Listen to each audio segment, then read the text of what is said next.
रहा है, दूसरी तरफ कोई चंद मुनाफे के लिए लोगों की जान ले रहा है। दरअसल उत्तर प्रदेश में प्रतिबंधित कफ सिरप की तस्करी मामले में मास्टरमाइंड शुभम जायसवाल अभी पुलिस की गिरफ्त में नहीं आ पाया। शुभम जायसवाल पर ईडी ने शिकंजा कसना शुरू कर दिया। वाराणसी से खबर है, यहां तस्करी मामले में ताबड़तोड़ एक्शन लिया जा रहा है। मास्टरमाइंड है शुभम जायसवाल, ईडी का शिकंजा इस पर कसता जा रहा है। तो एक तरफ वहां आपने तस्वीर देखी कि सीपीआर देकर कैसे जान बचाई जा रही है, यहां कफ सिरप के नाम पर कैसे जान ली जा रही है, इसकी तस्वीर।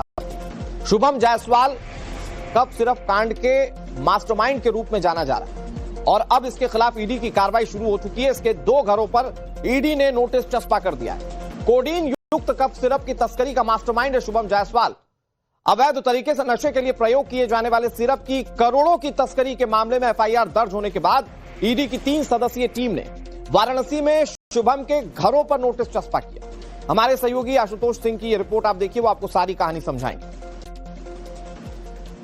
कफ सिरप सिंडिकेट को लेकर अब सरकार का शिकंजा लगातार कसता जा रहा है। इस मामले की जांच अब प्रवर्तन निदेशालय यानी ईडी कर रही है और इसी मामले में बुधवार को ईडी ने इस सिंडिकेट के सरगना शुभम जायसवाल के घर पर छापेमारी की है। फिलहाल देखिए, इस वक्त हमारी मौजूदगी सिगरा स्थित बादशाह बाग कॉलोनी के उस मकान पे है जो शुभम जायसवाल का बताया जा रहा है। करोड़ों की लागत से इस मकान को तैयार किया गया था। इसी में शुभम जायसवाल का परिवार रहता है और यहीं पर ईडी की ओर से छापेमारी हुई है। ईडी ने बाकायदे परिवार के सदस्यों को एक नोटिस भी जारी किया है और न सिर्फ इस घर पर बल्कि शुभम जायसवाल का जो पैतृक आवास जो प्रहलाद घाट पर है वहां पर भी ईडी की ओर से छापेमारी की गई है। वहां पर बाकायदे नोटिस भी चस्पा किया गया है। तो आप ये समझिए कि ईडी का जो शिकंजा है वो लगातार अब कसता जा रहा है। ईडी दो तरह से जांच कर रही है। एक तो इस पूरे सिंडिकेट की जो वित्तीय लेन देन की गई है उसकी जांच कर रही है और दूसरी जो टीम है वो जो इस सिंडिकेट को कहीं ना कहीं संरक्षण दे रहे थे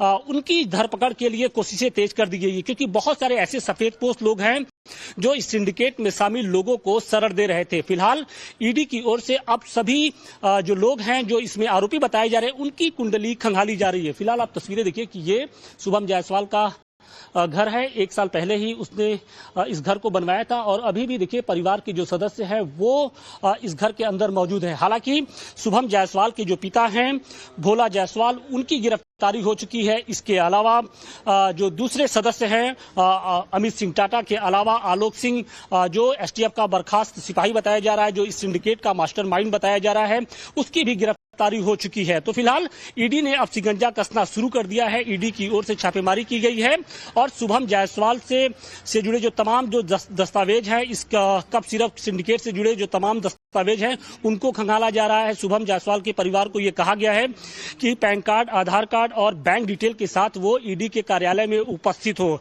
अगर वो ऐसा नहीं करते तो उनके खिलाफ आगे की कार्रवाई की जाएगी।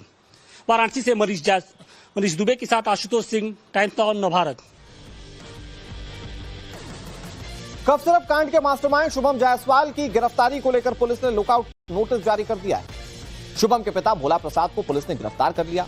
साथ ही वाराणसी में शुभम के 2 घरों पर ईडी ने नोटिस चस्पा कर दिया। भोला प्रसाद जायसवाल, जो कि शुभम जायसवाल के पिता हैं, कोलकाता से ट्रांजिट रिमांड पर सोनभद्र इन्हें लाया जा चुका है। पूछताछ में खुलासा हुआ कि ड्रग माफिया शुभम जायसवाल का पिता भोला प्रसाद पूरे परिवार को लेकर थाईलैंड भागने की फिराक में था। उसने बैंकॉक के डॉन मुआंग एयरपोर्ट के टिकट्स बुक करा लिए थे, लेकिन सोनभद्र पुलिस की पैनी नजर और लगातार चल रही जांच ने इन्हें विदेश जाने से पहले दबोच लिया। भोला प्रसाद ने पूछताछ में बताया कि झारखंड में एक गुप्त गोदाम से पूरा codeine cough syrup racket operate किया जाता। Financial transaction CA Vishnu Agarwal संभालता था।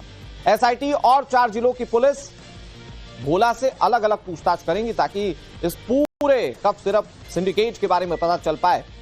थोड़े से मुनाफे के लिए कैसे लोगों की जिंदगी को दांव पर रखा जाता है। ये भोला प्रसाद, उसका परिवार, उसका एक बहुत बड़ा उदाहरण है।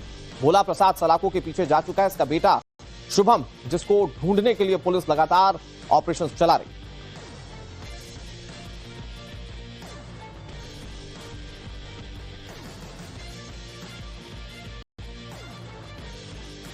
अब बहुत जल्दी से आप कफ सिरप कांड को भी समझ लीजिए कि ये पूरा मामला है क्या। प्रतिबंधित कफ सिरप कांड 2000 करोड़ रुपए का है, जिसका मास्टरमाइंड शुभम अग्रवाल है, जो कि इस वक्त फरार है। केवल कागजों पर कोडीन वाली कफ सिरप की बिक्री दिखाई जा रही है। पूर्वांचल के थोक दुकानदारों के नाम पर कागजों में बिक्री होती थी। कफ सिरप के काले कारोबार में हर दुकानदार का अपना एक कट बंधा हुआ था, हिस्सा बंधा हुआ था। फर्जी खरीद फरोख्त में रांची का शैली ट्रेडर्स नंबर 1 है। कागजों पर बेचे गए कफ सिरप को इंटरनेशनल मार्केट में कई गुना दाम पर बेचा जाता। बांग्लादेश तक कफ सिरप की तस्करी की जाती। नशे के लिए इस कफ सिरप का इस्तेमाल किया जाता। 26 कंपनियों के एड्रेस पर दूसरी दुकानें मिली और अब तक इस मामले में 40 एफआईआर दर्ज हो चुकी हैं। मास्टरमाइंड शुभम का खास अमित सिंह पहले ही गिरफ्तार हो चुका है। उसके बाद सोनभद्र पुलिस कोलकाता एयरपोर्ट से मास्टरमाइंड शुभम के पिता भोला प्रसाद को गिरफ्तार कर चुकी है। मास्टरमाइंड शुभम का अब सलाखों के पीछे आना बाकी है। इसके खिलाफ लुकआउट नोटिस जारी किया जा चुका है। शुभम जायसवाल की संपत्तियों पर ईडी ने शिकंजा कसना शुरू कर दिया। ईडी जब इस मामले में एंटर होती है, इसका मतलब यह कि फाइनेंशियल ट्रांजैक्शंस पर खास तौर पर नजर होती है, क्योंकि मामला विदेश से भी जुड़ा है। वाराणसी में 2 घरों पर शुभम जायसवाल के नोटिस चस्पा किया गया। इसे लेकर लगातार ऑपरेशन चलाए जा रहे ताकि इसकी गिरफ्तारी जल्द से जल्द हो सके। बात अगली खबर की, बात कॉमेडी किंग राजपाल यादव की करते हैं, जो एक तरफ वहां आपने तस्वीर देखी कि सीपीआर देकर कैसे जान बचाई जा रही है, यहां कफ सिरप के नाम पर कैसे जान ली जा रही है, इसकी तस्वीर। शुभम जायसवाल कफ सिरप कांड के मास्टरमाइंड के रूप में जाना जा रहा है और अब इसके खिलाफ ईडी की कार्रवाई शुरू हो चुकी है। इसके 2 घरों पर ईडी ने नोटिस चस्पा कर दिया है। कोडीन युक्त कफ सिरप की तस्करी का मास्टरमाइंड है शुभम जायसवाल। अवैध तरीके से नशे के लिए प्रयोग किए जाने वाले सिरप की करोड़ों की तस्करी के मामले में एफआईआर दर्ज होने के बाद ईडी की 3 सदस्यीय टीम ने वाराणसी में शुभम के घरों पर नोटिस चस्पा किया।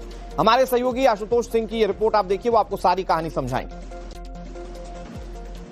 कफ सिरप सिंडिकेट को लेकर अब सरकार का शिकंजा लगातार कसता जा रहा है। इस मामले की जांच अब प्रवर्तन निदेशालय यानी ईडी कर रही है और इसी मामले में बुधवार को ईडी ने इस सिंडिकेट के सरगना शुभम जायसवाल के घर पर छापेमारी की है। फिलहाल देखिए, इस वक्त हमारी मौजूदगी सिगरा स्थित बादशाह बाग कॉलोनी के उस मकान पे है जो शुभम जायसवाल का बताया जा रहा है। करोड़ों की लागत से इस मकान को तैयार किया गया था। इसी में शुभम जायसवाल का परिवार रहता है और यहीं पर ईडी की ओर से छापेमारी हुई है। ईडी ने बाकायदे परिवार के सदस्यों को एक नोटिस भी जारी किया है और न सिर्फ इस घर पर बल्कि शुभम जायसवाल का जो पैतृक आवास जो प्रहलाद घाट पर है, वहां पर भी ईडी की ओर से छापेमारी की गई है। वहां पर बाकायदे नोटिस भी चस्पा किया गया है। तो आप ये समझिए कि ईडी का जो शिकंजा है वो लगातार अब कसता जा रहा है। ईडी दो तरह से जांच कर रही है। एक तो इस पूरे सिंडिकेट की जो वित्तीय लेन देन की गई है उसकी जांच कर रही है और दूसरी जो टीम है वो जो इस सिंडिकेट को कहीं ना कहीं संरक्षण दे रहे थे,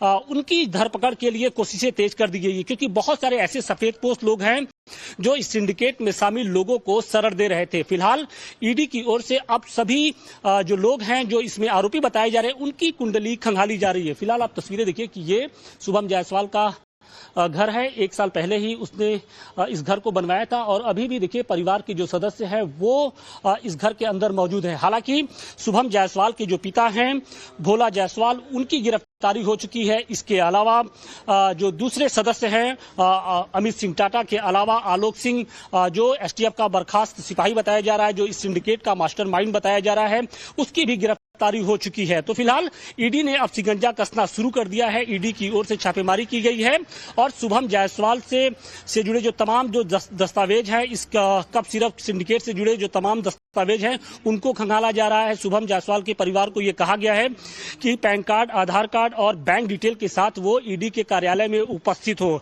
अगर वो ऐसा नहीं करते तो उनके खिलाफ आगे की कार्रवाई की जाएगी। वाराणसी से मनीष दुबे के साथ Ashutosh Singh, Times of Navbharat. Cough syrup कांड के